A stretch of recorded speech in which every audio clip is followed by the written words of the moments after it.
Where's the old man from the other store? I need him to see Gojo with Kitagawa! She be filling up his chesticles. This is too much. My boy's really questioning, should he go for the real one or should he go for femboys? Because right now femboys be looking real good.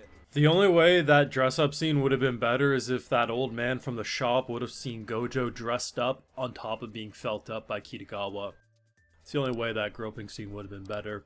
Drop a like, show your support, subscribe if you're new around here, and Patreon is where you're going to catch my full live reactions and exclusives. So, another banger of an episode. The only way it would have been more of a banger is if Kitagawa would have been let off the leash and she would have took the bang into a different level.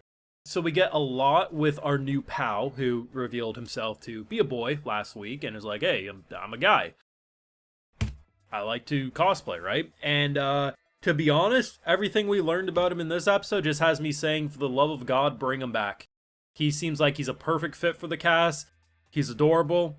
I felt bad for the way some people treat him, but at the end of the day, he's just him. And I appreciate just having a very pleasant family. The sister encouraging, saying, hey, you look good, and you're liking it, let's keep going. I'm expecting, oh boy, the parents are going to be shit. Well, the mom was supportive too. Just great times, but of course, you can't just have great times, especially when things are being done that aren't completely socially acceptable by the general masses, especially in Japan, right? So the idea that, the first girl that he, called a girlfriend, understandable crash out, to be honest, initially, because it's like, who the hell is living with you? Like, it ain't gonna work more often than not if a girl you're trying to bed finds other women's clothes. Granted, was he telling the truth, those are mine? Yes, but her reaction after that of, gross, throw it away. Now, the only thing we're going to throw away is the trash that is you, begone thought. The difference and night and day difference between an amazing reaction and a garbage reaction really says a lot about the attractiveness of a character. Look at Kitagawa and the other cosplayer girls. Beautiful. They're like, you're the best. That salty little bitch? Begone thought. We don't need your negative energy. My favorite part, though, is actually the initial fear and how he's, like, opening up. Basically, this is how you know they became friends, because he trauma dumped. You don't trauma dump on strangers. And if you do, that stranger is now your BFF for at least that week. There's no ifs, ands, or buts. The initial fear of admitting to Gojo who he was, it still makes him scared. Because he's like, even though a lot of that stuff doesn't bother me as much, there is still that general fear of the initial judgment. Gojo being best boy. I would never judge you. In fact, I may not be much of a fighter, but I'd stand up for you. Granted, we see what happens when he tries to stand up. Look at the previous episode when he almost got bent over in an alley when trying to defend Kitagawa's honor. But either way, I appreciated that whole dynamic and honestly just how they went about it. He's simply like, I like to cosplay. I like to dress up. It's fun for me. It's a fun escape, especially because I've constantly lived my life where people are like, oh, he doesn't fit into the criteria of your average guy. And it's, becoming someone else. And I really liked it. I thought they did a great job. On top, they had fun with the equipping of the boobs. So we ended the last episode with learning that that is a thing, that you can equip titties and they'll look very realistic. And boy golly, did they waste no time slapping them on our boy. And she felt him up. I like how he got embarrassed too. There is nothing there. There was no sensation, but he got embarrassed. He acted like his balls got cupped or something. It was glorious.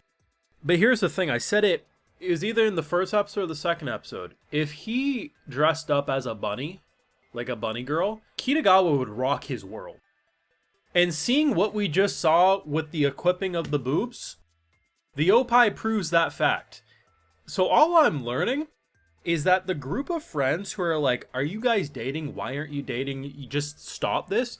They need to find a way to fully get our boy to cross-dress, because that's how we secure the relationship W. There's no other way, in my opinion, because that's the only way the shackles come off, and the absolute thirst demon that is Kitagawa will not be able to be contained. Because otherwise she'll have too much restrictions and kind of restraint, you know what I mean? I did like the idea of Gojo tagging along, though, to one of her photo shoots, and, like, the boss or, like, one of the assistants or whatever is kind of like, oh, yeah, this happens all the time. The models bring their boyfriends so they can go on a date. And it took until, like, the very end of it where he was like, no, I'm not the boyfriend. She's like, okay. Yeah, it's a financial... Buddy like degraded himself like he was the MC from Rent-A-Girlfriend. Just disgraceful. I wanted to slap him through the screen. You're so much better than that. And the idea of the whole birthday thing, I figured it was for a person. Silly me. I figured one of her friends. But we know damn well there's 3 birthdays she would get that excited for. Gojo, herself, and her waifus. Now here's the thing. I love her. I do. Her hobbies and everything. But if you celebrate anime characters' birthdays, bro, like, the middle ground I'll reach is the creator. Like, oh, thank the creator for making it, right? Like, I get that to a degree. But you know damn well Kitagawa's out here. She would have the AI boyfriends, man. It's... If you put her character model as the MC from a Cell World, everyone would judge that scene differently. She gets by because she's hot. My boy's sitting there with the mask not knowing what he signed up for. But here's the thing. If he truly believes he's not her boyfriend, I said it last week, he took care of her when she's sick. Will friends drop you off some chicken noodle soup, maybe check in on you? Abso-freaking-lutely. Will they carry you into bed like a princess? Will they deal with your temper tantrums and emotional swings? No. You are her boyfriend, and if she's making you do the equivalent of a weeb tea party, which is the birthday party of her waifus and husbandos, boy, you're closer to being married than you are being single. You need to accept that your future wife is a fucking degenerate. And maybe you just lock her in her little hidey hole sometime and let her get it out of her system. Or you dress up in the bunny suit. Either way, get it done. Great season, though. It's been fun. I like the themes they're presenting. I like the progression that we're seeing. And honestly, while it's possible they may be very far off from an immediate actual confirmation of being in a relationship, the only thing that would actually change with them committing to a relationship is there'd be more physical affection. Like, there'd be kissing and hand-holding and potentially more. Because at the end of the day, they basically have a situationship without the sex. Because he's doing boyfriend duties, she's basically doing girlfriend duties. It's just... one's too degenerate and gooning out of her mind to really comprehend where to go next, and the other's too passive. It's like the equivalent of the gamer boyfriend who's socially awkward and the book talk girl who's too pent up out of her mind.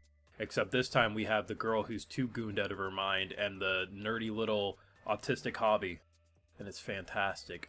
Fantastic stuff. Dare I say, even my favorite out of the new season. Good stuff. Production, I much like. Yeah, it's a little different than season 1, but I find it's a lot more expressive. It's some good shit. Let me know your thoughts down below. Drop a like if you enjoyed, subscribe, ring that bell, all that fun jazz. And Patreon is where you're going to catch my full live reactions and other exclusives. Like, hey, I give video shoutouts to all my patrons. So today we got Damien Scheisek, Big DeVal, Shassin Passin, Jacob, and we also have A. Barrett. So I appreciate the support, everyone. Please take care. You all have a good one.